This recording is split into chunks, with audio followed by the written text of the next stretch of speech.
Hello guys, how are you? It's me, Magna the one and only. In today's video, as you may guess by the title, we are going to be talking about the one and only most hated and loved Overwatch character ever, Lifeweaver.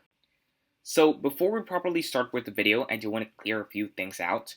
Number one is my audio, which as you may tell is not the best, and this is because I've been having a few problems with my microphone, but after running a few tests, I realized that it's actually slightly better than my regular microphone, so I want you guys to tell me what you think, if it's better than my other videos, or if I should go back with my old microphone. Next is that I'm also going to be using a lot of my background gameplay as I explain everything, so make sure to pay a lot of attention on what I show you on screen. And last but not least, I'm going to be making multiple comparisons with Zenyatta. So basically I'm going to be taking the example of Zenyatta, which is a character that is not very good at healing, however is great at dealing damage, and on the other hand I'm going to be comparing it with Lifeweaver, who doesn't deal a lot of damage, but is amazing at healing. So, first of all, let's start with Dash. As you may know, when Lifeweaver was first released, he was considered one of the worst characters in Overwatch, and even to this day, he is still seen as one of the worst picks that you can have. The main reasons on release, and even to this day, were number 1, his healing, number 2, his damage, and number 3, the fact that he is, even to this day, the hero with the least survivability in all of Overwatch. So basically, out of 100 games, let's say that in this 100 games, somebody always played Lifeweaver, he'll be the character that died the most. And let me tell you by personal experience, that is true. In order to make this video, I've actually been investigating on how to play Lifeweaver for quite a while. I watched some YouTube tutorials, I even had some professional coaching, and as you may see by the image on screen, I even started playing a lot of Lifeweaver. But after all this research, I just came to one conclusion, and is that all that is true, except for the healing, which I'm going to be talking about a little bit later on, and also why Dash is useless. Before we properly start talking about its healing, I'm going to be talking about his first ability, which is Dash. And as I was mentioning before, his survivability is one of the reasons to why he's considered such a bad hero. And on release, Dash wasn't any useful. It was just like Hanzo's Dash. It worked for him to have better positioning, and as a complement for his life pad ability. The thing is that a few updates later, Blizzard finally realized they had committed a big mistake with this ability, and thus they gave it a slight buff, not on its movement or not its cooldown, but on its healing. So basically now, instead of just being a regular dash, this special dash for Lifeweaver could actually regenerate 15 HP. So basically whenever you dash this Lifeweaver, you will get 15 HP back. This as a way of increasing survivability and in general make it easier for him to rotate around the map, and once again be a complement to his third ability, Life Pad. Believe it or not, more than once have I been saved thanks to Dash being able to regenerate part of your health, especially because let's remember that whenever supports get damaged and then receive just a little bit of HP, their regeneration is automatically going to be restarted. And thus, that has saved me in quite many occasions, let me tell you. I do have to recognize that.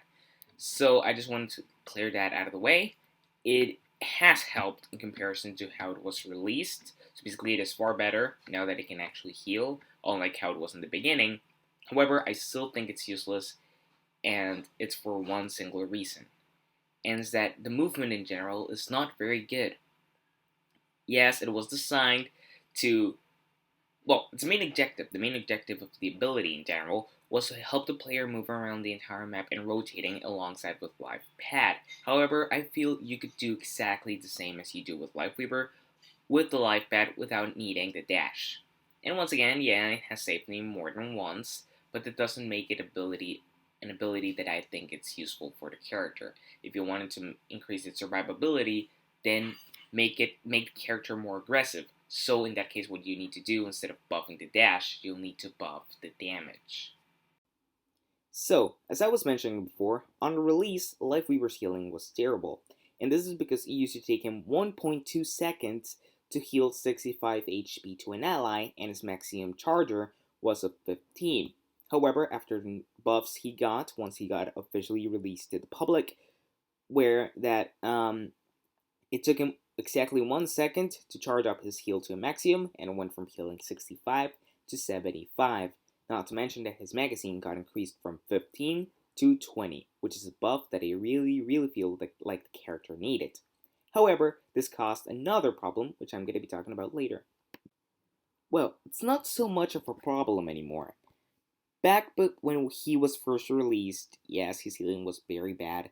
Believe it or not, those zero point 0.2 seconds really changed things once they got removed, and the fact that he went from healing 65 to 75 damage also made for a really good buff for the character that he really needed. The thing is that I realized that Lifeweaver actually is the best supportive support in the game currently. Yes, even better than Mercy. What does this mean? That basically Lifeweaver is the character with the most healing potential, meaning that from all the other characters in the Overwatch cast, he's the one that can heal the most. It's the easiest to heal with him, and in general, at times I feel like his healing is kinda overpowered. I do admit that from time to time I would have an ally who's at the border of death. I would just use my life grip, which wasn't really useful, but at least I could get him out of that situation. And let's say he was in the middle of a fight instead of me just taking him out of the battle. I could just spam my heal on that one character and he wouldn't die no matter what. The healing is way too strong, and I feel like that's Lifeweaver's main strength right now. So if Blizzard wants to buff Lifeweaver, the last thing they have to do is buff their healing, because if they do so, they're going to create a Mercy 2.0. And I mean a Mercy 2.0 back when she was in Overwatch 1, when it was pretty much impossible to kill anyone she was pocketing. The same would happen to Lifeweaver if they buff his healing.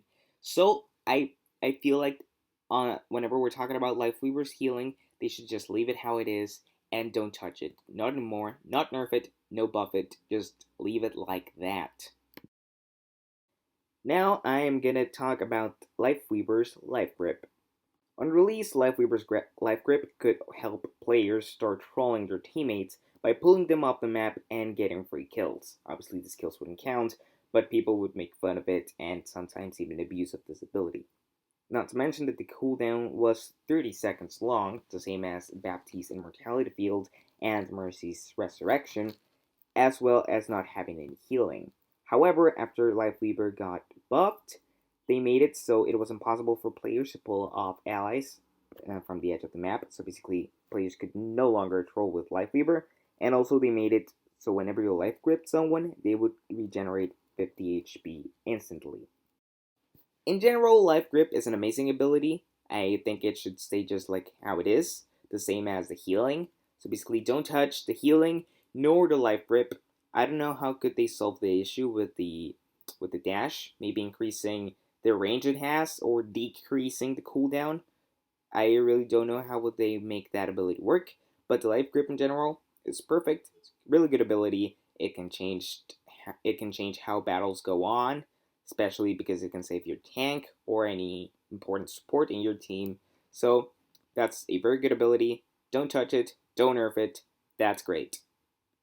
Now here's where we get to the spicy stuff, because I want to save these two topics for the very end, as I wanted to make sure to have the most comparisons in this very last part of the video between Zenyatta and Lifeweaver, and you're already gonna see why.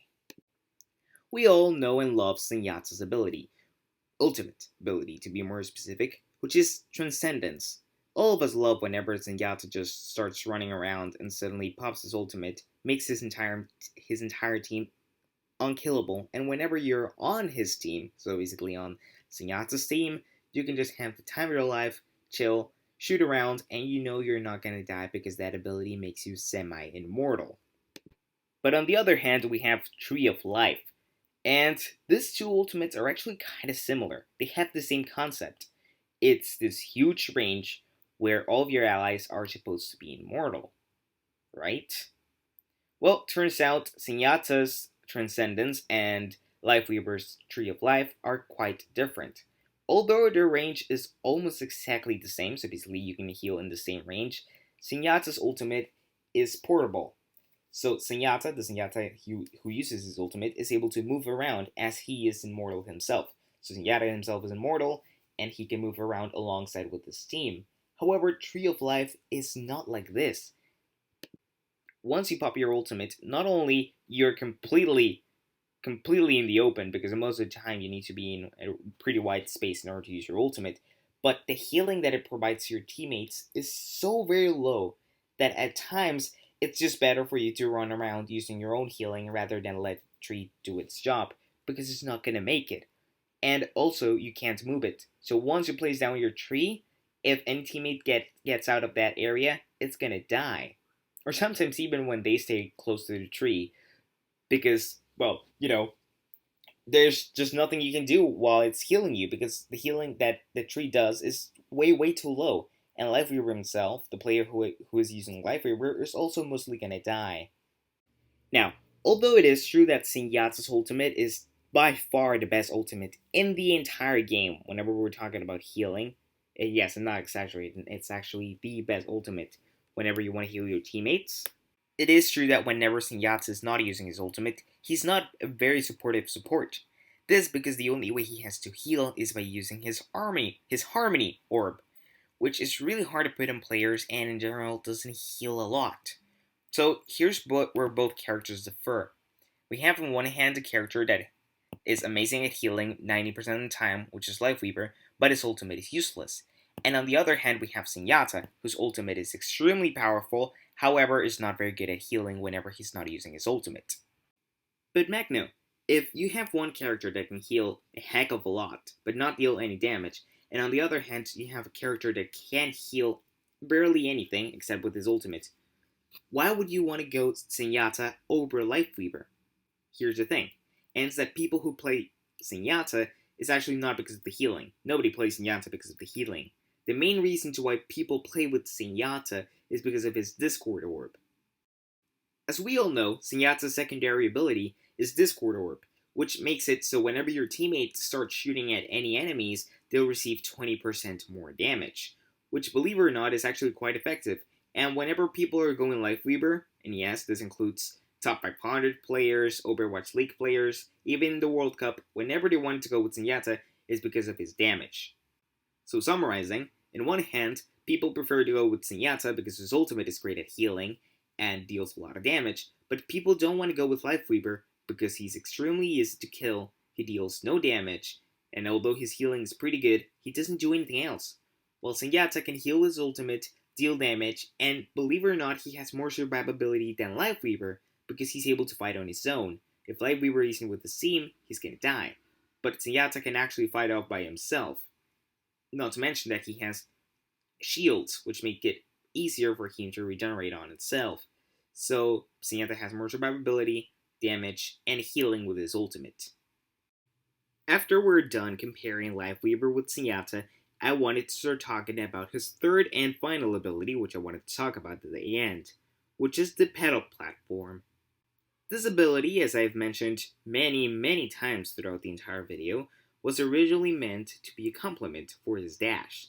So basically, he could use the life platform to get on high spaces, and then just keep moving around with his dash.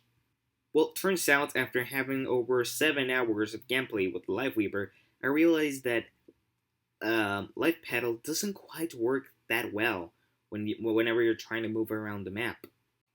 I've already talked about how I feel they should buff Dash or maybe just get rid of the ability and figure out another way to replace it with something else. Maybe even reworking the Dash will be better. However, Life Platform is a completely different scenario. It makes you an extremely easy objective, it lasts almost no time, the cooldown is extremely long.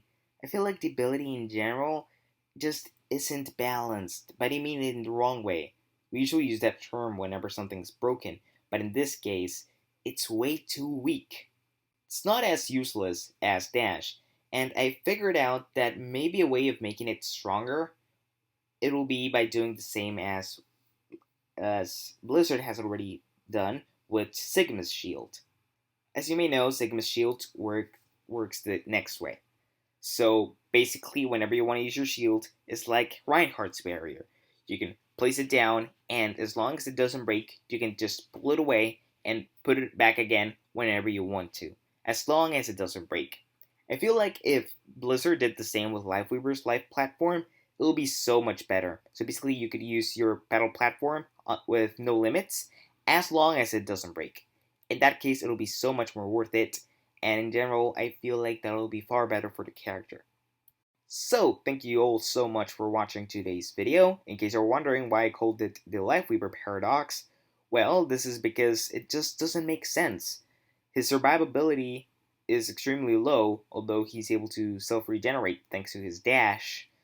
He's the best support whenever you want to heal your teammates, but at the same time, people don't play with him. It's so complicated, and I just hope that my analysis made it easier for you to understand how this character works, and hopefully Blizzard someday will understand how they have to buff this character, because if they touch his healing, either by nerfing it or buffing it, he is going to be either broken or useless. So I think they should mainly play around with the abilities, and although it didn't give a solution to how they could make it so Life Tree was better, I feel like they should just increase the speed rate at which the tree heals, and that's pretty much it. Thank you so much for watching. I am Magna the one and only. Make sure to like, subscribe, activate the bell, and stick around for my next video. Bye.